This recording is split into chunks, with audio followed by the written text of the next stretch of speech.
انسان زندگی میں جب جدوجہد کرتا ہے، کوشش کرتا ہے، وہ بہت سارے دنیاوی اسباب اختیار کرتا ہے، جتنی عقل اللہ نے دی ہوتی ہے اس عقل کا بھی وہ استعمال کرتا ہے، کوشش کرتا ہے کہ کچھ اچیو کر سکے زندگی میں، کچھ مقاصد کا حصول اسے میسر آئے۔ عزیز بھائیوں، ایک بات اپنے ذہن میں اچھی طرح بٹھا لیں اور لکھ لیں کہ زندگی میں جو کسی بندے کو کامیابی حاصل ہوتی ہے وہ رب تعالیٰ کی مدد سے حاصل ہوتی ہے۔ اگر رب تعالیٰ مددگار ہو تو پھر کوئی چیز بھی رستے میں رکاوٹ نہیں بنتی، اور اگر مالک کریم کو منظور نہ ہو تو انسان بہترین سیاستدان ہو، اچھا ایڈمنسٹریٹر ہو، اس کا ذہن بڑی وسعت رکھتا ہو، بڑی اچھی پلاننگ کرنا جانتا ہو، سارا کچھ ہو، بندہ ناکام ہو جاتا ہے۔ مسلمانوں کو جتنی کامیابیاں ملیں ان کا پس منظر صرف اتنا تھا کہ اللہ تبارک و تعالیٰ نے اپنے بندوں کی مدد فرمائی، اور اب تعالیٰ نے قرآن مجید میں اس حقیقت کا بیان کیا، فرمایا بل اللہ مولاکم، فرمایا بلکہ اللہ تمہارا مولا ہے، وَهُوَ خَيْرُ النَّاصِرِينَ، اور وہ بہترین مددگار ہے۔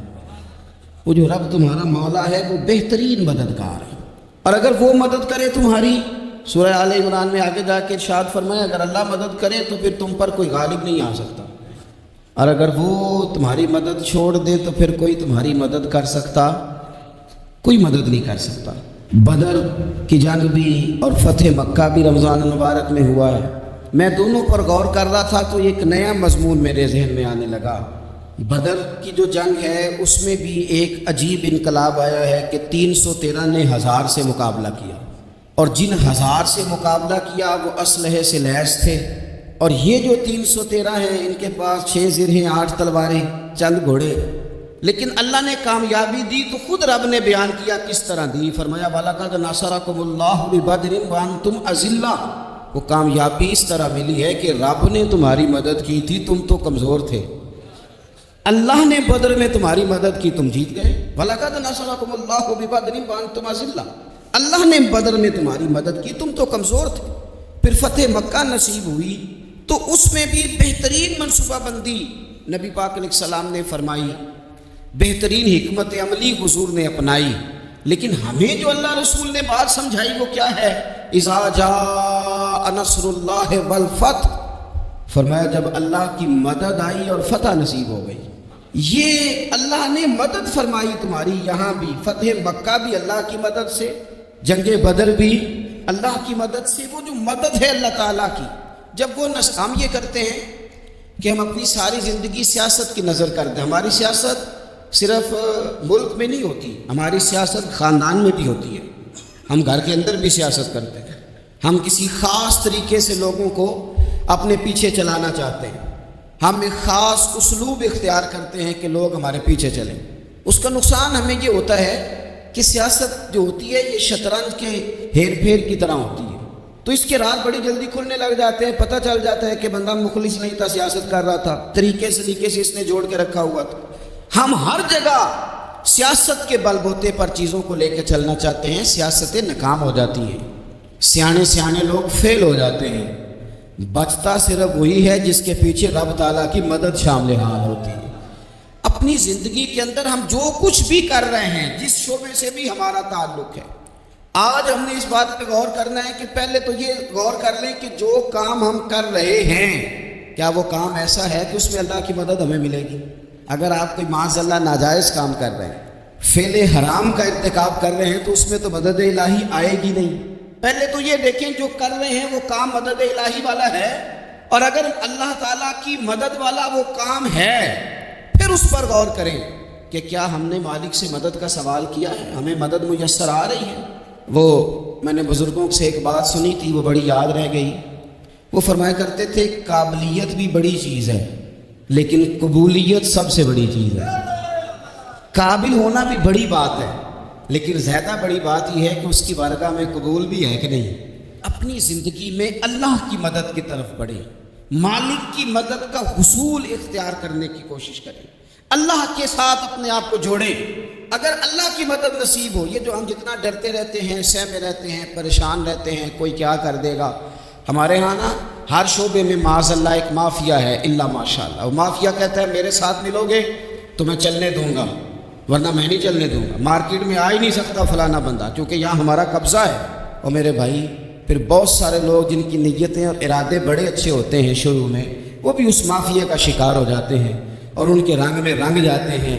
یاد رکھنا، کسی شخص کی بلیک میلنگ کا کبھی شکار نہ ہونا، کبھی کسی کی میٹھی اور مسجع مکفہ باتوں کا شکار نہ ہونا۔ کوئی کیا کر سکتا ہے اگر اللہ مددگار ہو تو؟ جس کو رب کریم اٹھانا چاہے اسے کوئی گرا سکتا ہے؟ ہم یہ ڈرے ڈرے سہمے سہمے پریشان فیصلہ کرنے کی طاقت نہیں، مجھے چلنا چاہیے کہ نہیں، اٹھنا چاہیے کہ نہیں، کرنا چاہیے، اٹھ باندھ کمر کیوں ڈرتا ہے؟ پھر دیکھو خدا کیا کرتا ہے۔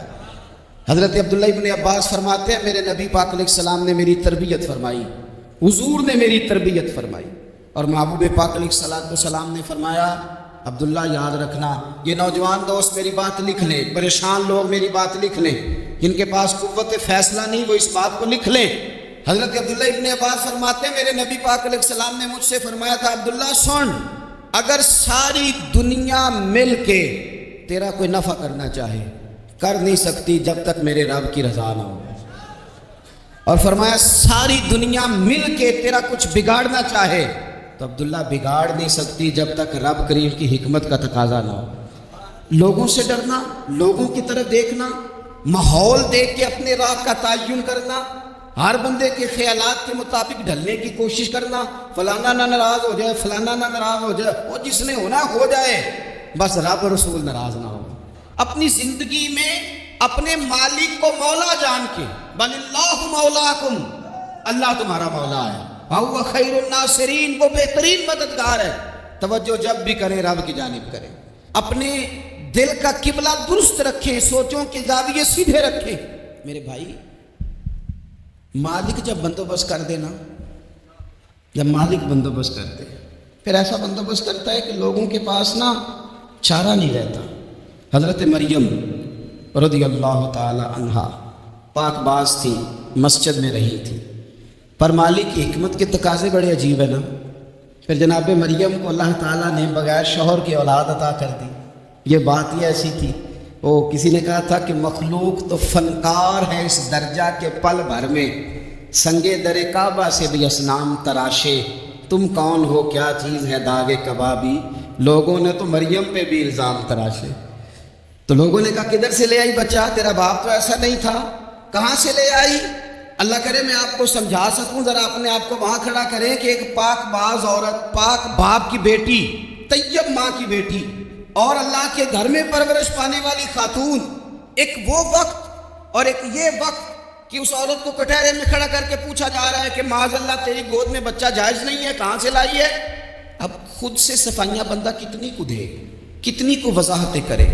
اور میں نے تو اپنی زندگی میں دیکھا ہے زیادہ وضاحت دینے والے کو بھی لوگ جھوٹا سمجھنے لگ جاتے ہیں، زیادہ وضاحت دینے پر بھی لوگ کمزوری کا اظہار سمجھتے ہیں کہ کمزور پڑ گئے۔ آپ صلح کی کوشش کرتے ہیں، سامنے والا بزدل سمجھ لیتا ہے، زیادہ وضاحتیں بھی کمزور کر دیتی۔ اب حضرت مریم کو کٹہرے میں کھڑا کر کے کہا بچہ کس کا ہے؟ تو پھر خدا بندوبست جب کرے، اللہ جب مددگار ہو، تو پھر حضرت مریم کی گواہی درختوں سے نہیں دلوائی، اس نے پتوں سے نہیں دلوائی، پھر فرشتے نہیں بھیجے۔ حضرت مریم کہنے لگے مجھ سے نہ پوچھو، وہ جو پنگوڑے میں ہے اسی سے پوچھ لو، ان سے پوچھو نا وہ کون ہے، پوچھ لو ان سے، کر لو سوال۔ انہوں نے کہا پنگوڑے میں چند دنوں کا بچہ، یہ جواب دے گا؟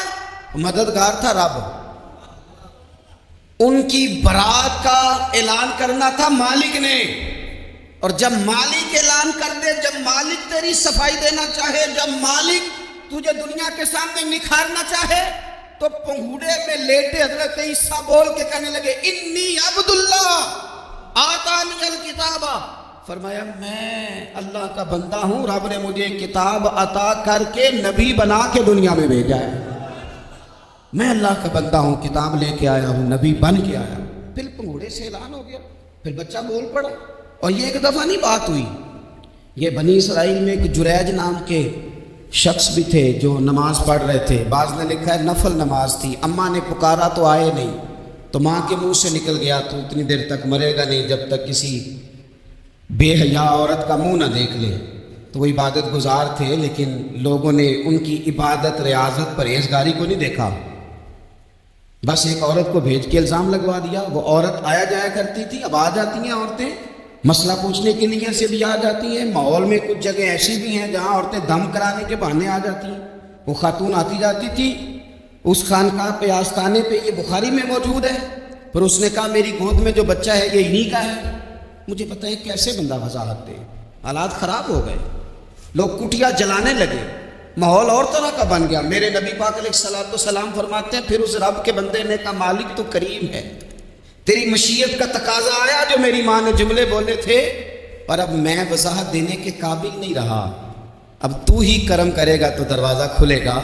تو وہ چند دنوں کا بچہ پنگوڑے میں بول کے کہنے لگا میں اس درویش کا نہیں، میں تو فلانے چرواہے کا بچہ ہوں، وہ جو بکریاں چراتا ہے۔ رب کی مدد کو پکاریں، اپنے ساتھ اپنے مالک کی مدد کو شامل کریں، تھوڑے رزق پر بھی گزارا اچھا ہونے لگ جائے گا۔ سارے لوگ آپ کو گرانے کی تدبیریں کر رہے ہوں گے اور مالک آپ کو عزتیں عطا فرما دے گا، اس کی بارگاہ سے حکمت کا تقاضا اور ہو جائے گا۔ ہم نے ساری زندگی لوگوں کو راضی کرنے میں گزار دی، ساری زندگی بڑھاپا آ گیا بچوں کو پالتے، اور بچوں نے آخری عمر میں کہہ دیا ابا اگر کوئی ڈھب کا کام کر لیتے تو آج ہمارے دن بھی پھر نہ جاتے۔ ساری زندگی گزار دی بہن بھائیوں کو راضی کرنے میں، ساری زندگی گزار دی ذمہ داریاں اٹھانے میں، ان کو 99 دفعہ دیا، ایک دفعہ نہیں دیا تو انہوں نے کہہ دیا تو انہیں تو کبھی دیا ہی نہیں، تو تھا ہی نہیں۔ ساری زندگی محلے داروں علاقے والوں کو راضی کرنے میں گزار دی۔ اور میں نے ایسے لوگ بھی دیکھے دین کے لیے وقت گزارا، لیکن جب بڑھاپے میں دانت کام نہ کرتے تھے تو وقت کے مفتیوں کو بھی مسجدوں کی کمیٹیوں نے کہہ دیا اب آپ کی سمجھ نہیں آتی، ہم نے خطیب کو یور رکھنا ہے، نہ دیکھو دنیا کی طرف، دنیا رلا دیتی ہے، نہ راضی کرو بندوں کو، بندے تھکا دیتے ہیں، نہ پیچھے بھاگو ہر وقت دنیا داروں کے، یہ انسان کو کمزور کر دیتے ہیں، وہ تو کریم ہی بڑا ہے، 2 آنسو زمین پر بعد میں گرتے ہیں، بندے کے گناہ سارے پہلے معاف فرما دیتا ہے۔ اللہ کی مدد کا حصول، اپنے مالک کی مدد کی طرف بڑھنا، آپ کو بدر کی جنگ بھی یہی درس دے گی، آپ کو احد کا میدان بھی یہی سبق دے گا، فتح مکہ بھی یہی سبق دے گا۔ میرے دوستو جب رب مدد فرمائے، جب اللہ مددگار بنے، دوستوں سے ایک بات اکثر کرتا ہوں، میں کہتا ہوں کہ جتنے درد سے آپ امیر کو اپنی کہانی سناتے ہیں نا، اور جس طرح آپ کے آنسو بات کرنے سے پہلے گر جاتے ہیں کہ غریب ہیں، بچیاں ہیں، کاروبار دیں، او میرے سنگیو، اس سے آدھے آنسو اپنے رب کی بارگاہ میں بکھیرو، اس کے حضور عرض گزار ہو جاؤ، اس سے طلب کرو۔ ایک وقت انسان پر زندگی میں ایسا آتا ہے کہ اسے یوں محسوس ہوتا ہے کہ میرا سایہ بھی ذرا سا پیچھے ہٹ گیا ہے، اسے یوں لگتا ہے کہ میں کسی سہارے پہ ہاتھ ڈالتا ہوں تو وہ بھاگ جاتا ہے مجھ سے، لیکن مالک کی بارگاہ ایسی عظیم بارگاہ ہے، رب رسول کے آستانے اتنے بڑے ہیں کہ آپ جب وہاں کشکول طلب دراز کرتے ہیں تو جھولی پھیلانے میں دیر لگتی ہے، ان کو بھرنے میں تو کوئی دیر نہیں لگتی۔ ہم نے اپنا سوچ کا قبلہ ہی دنیا کو بنا لیا ہے۔ یہ جو اللہ والوں کی مدد ہے یہ تو ہے اللہ ہی کی مدد ہے، لیکن یہ جو سیٹھوں کی طرف توجہ کرنا، نوابوں کی طرف توجہ کرنا، دنیا داروں کی طرف توجہ کرنا اور اپنا مزاج اس طرح کا بنا لینا، یارو گردن کو جھکا دیتا ہے خیرات کا پتھر، جہاں میں مانگنے والوں کے سر کبھی اونچے نہیں ہوتے۔ اور اقبال کہتے ہیں غیرت ہے بڑی چیز جہاں نے تگ و دو میں، پہناتی ہے یہ فقر کو تاج سردارا۔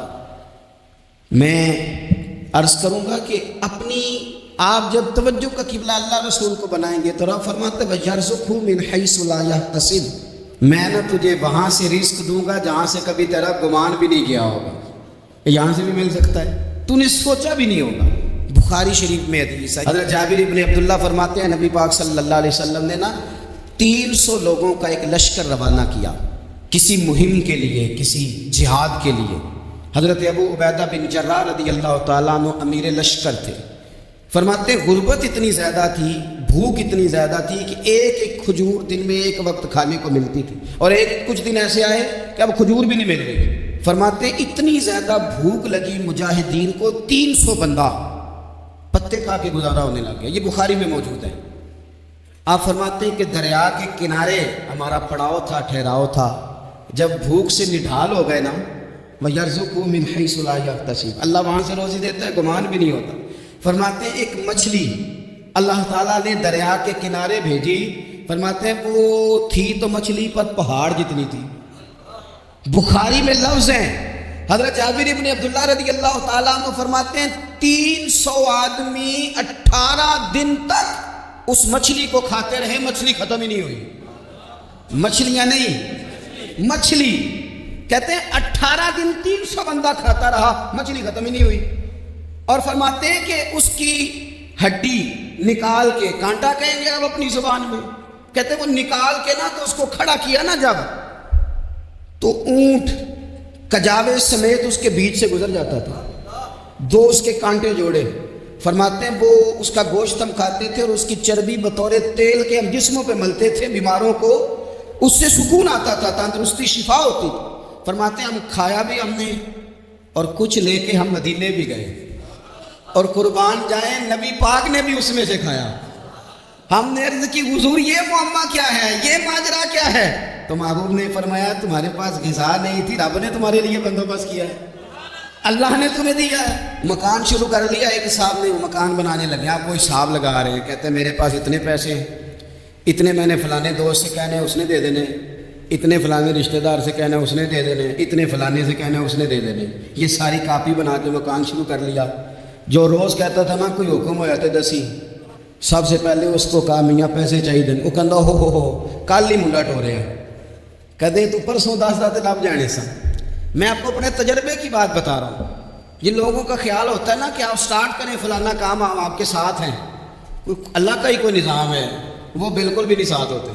لیکن ایسا نہیں ہے کہ کوئی ساتھ نہیں ہوتا، اللہ تعالیٰ بڑے اسباب پیدا کرتا ہے، وہاں سے دیتا ہے جہاں سے گمان بھی ہمارا یہ ذہن بن جاتا ہے، ہم ساری اپنے حساب سے چلتے ہیں، اتنے رشتہ داروں سے اتنے، کون آپ کے ساتھ چلے گا، سوال ہی نہیں پیدا ہوتا۔ یہ سارے کام چھوڑ کے سب سے پہلے 2 رکعتیں پڑھو، اپنے رب کی بارگاہ میں، رسول کائنات کی بارگاہ میں گزارشات اور استغاثے پیش کرو، وہاں سے خیر طلب کرو۔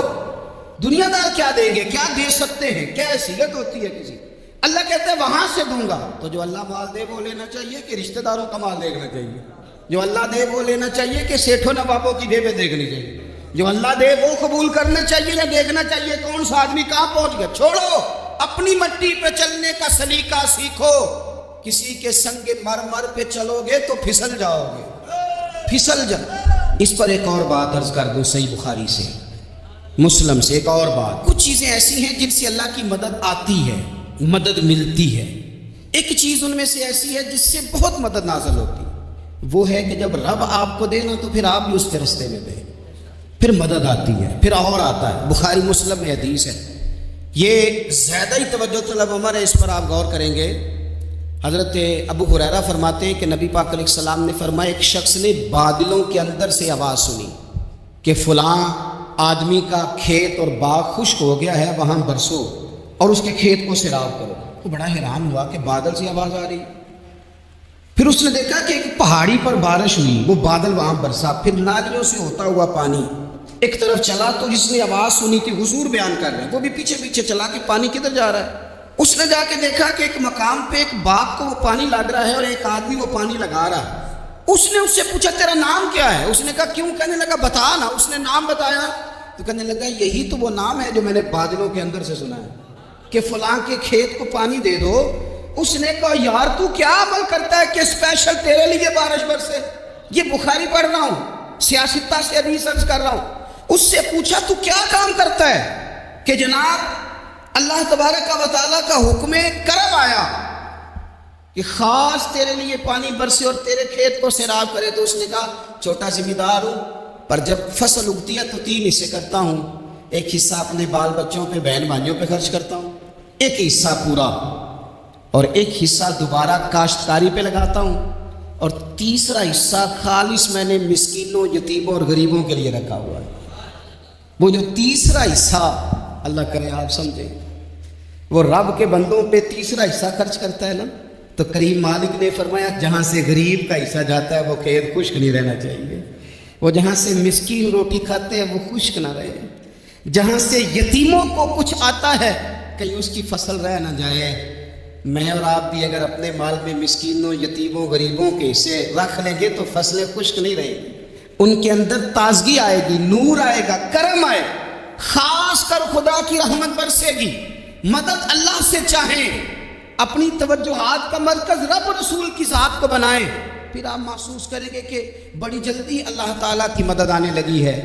کبھی آپ صرف کہہ دیں نا میرا رب میرے ساتھ ہے، اس لفظ میں اتنی طاقت ہے کہ دشمن ویسے زہر ہو جاتا ہے۔ زندگی میں کسی سے بھی لڑائی ہو تو اچھی طرح سوچ لیں کہ اللہ اس طرف ہے یا اس طرف ہے۔ اگر آپ زیادتی پہ ہیں تو پھر رب مظلوم کی جانب ہے۔ اگر اللہ کی مدد آپ کے ساتھ ہے تو دنیا کی کوئی طاقت آپ کو گرا نہیں سکتی، اور اگر آپ مظلوم کے مقابلے میں ظالم بن کے آپ کھڑے ہو گئے ہیں اور آپ نے رویہ وہ اختیار کیا ہے کہ جس میں مدد نہیں آئے گی، تو پھر یاد رکھ لیں کہ آپ کوئی بھی ہیں، کہاں بھی ہیں، آپ کمزور ہیں۔ طاقتور تھے ابتدائے اسلام میں، ظاہری طاقت تھی کفار مکہ کے پاس، وہ ڈنڈوں سے مارتے تھے غریبوں کو، ان کے ہاتھوں میں ڈنڈے تھے، پر خدائی طاقت ان مظلوموں کے ساتھ تھی۔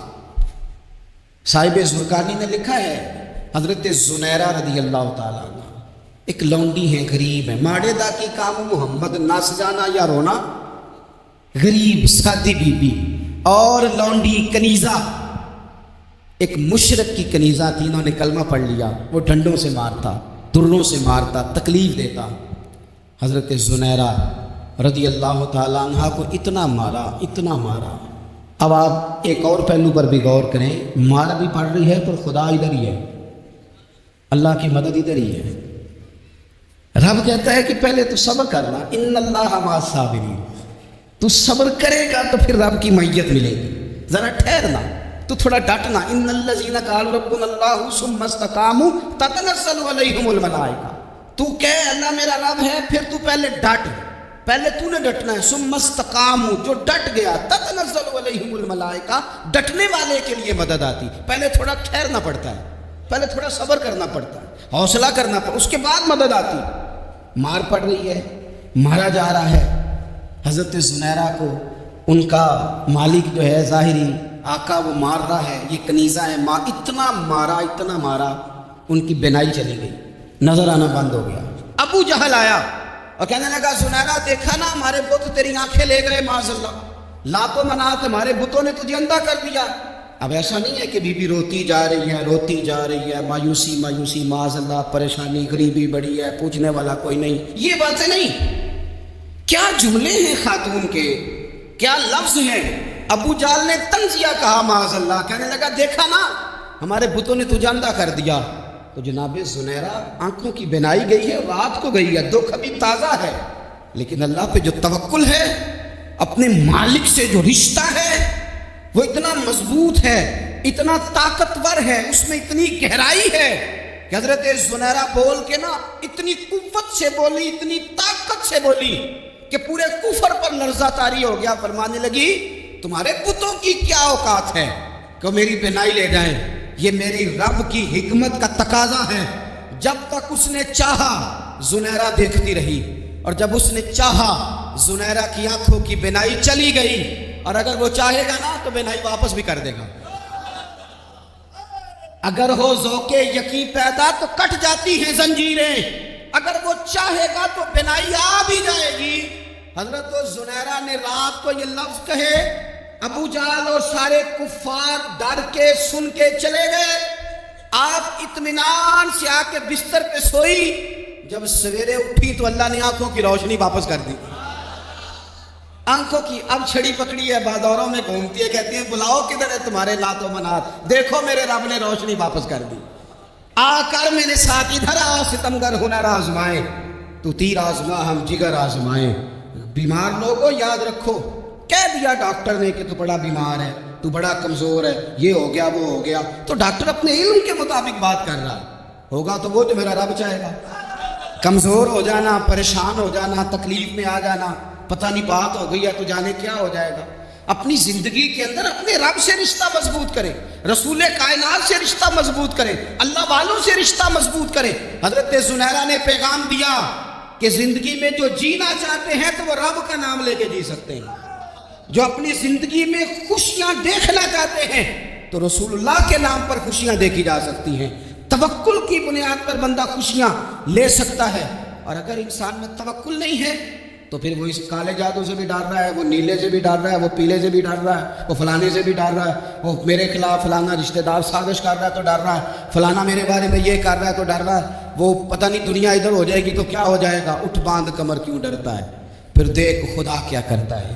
تو اس ساری گفتگو کا نچوڑ آپ کو یہ عرض کیا ہے، سب سے پہلے تو یہ کہ میدانوں میں مدد بھی اللہ کی، رزق میں مدد بھی اللہ کی، فصلیں خشک ہوں تو مدد پھر بھی اللہ کرے، تو پھر ساری مدد، اور اگر انسان بیمار ہو تو پھر بھی مدد اللہ کی۔ تو اپنے اللہ کی جانب توجہ کو بڑھائیں، آپ اللہ سے مدد کے سوالی بنیں۔ ترمذی کی ایک حدیث ہے، میں آپ کو زندگی کا تجربہ بتاتا ہوں کہ جب میں بڑا پریشان ہوتا ہوں تو یہ والی روایت کھول لیتا ہوں، مزہ دیتی ہے۔ میرے نبی پاک علیہ السلام نے فرمایا اپنے دکھ سیٹھوں نوابوں کو نہ کہنا، مالداروں کے نہ کہنا، ورنہ اللہ تمہیں کبھی غنی نہیں کرے گا۔ فرمایا اپنے دکھ اپنے رب کی بارگاہ میں عرض کرنا، جلدی کرے یا دیر سے کرے اللہ تمہیں لوگوں سے بے نیاز کر دے گا، اللہ تمہیں غنی کر دے گا۔ رات کو بیٹھو نا اس کی بارگاہ، اسے دکڑے سناؤ، چھوٹی چھوٹی باتیں، حضور نے فرمایا نمک بھی مانگو تو رب سے مانگو، چھوٹی چھوٹی بات سے شروع کرو نا۔ جب بندہ شروع کرتا ہے نا چھوٹی چھوٹی چیزیں تو بڑی ساری چیزیں یہ اس طرح ہوتا ہے جیسے بندہ رب سے گفتگو کر رہا ہے، مالک مجھے یہ چاہیے، مالک میں یہاں کمزور ہوں، اللہ میں یہاں پریشان ہوں۔ آپ یہ کر کے تو دیکھیں، لمبی لمبی دعائیں مانگ کے تو دیکھیں، اس کے حضور جوڑ کے تو دیکھیں، آپ دیکھیں گے راحت کتنی ہے، سکون کتنا ہے۔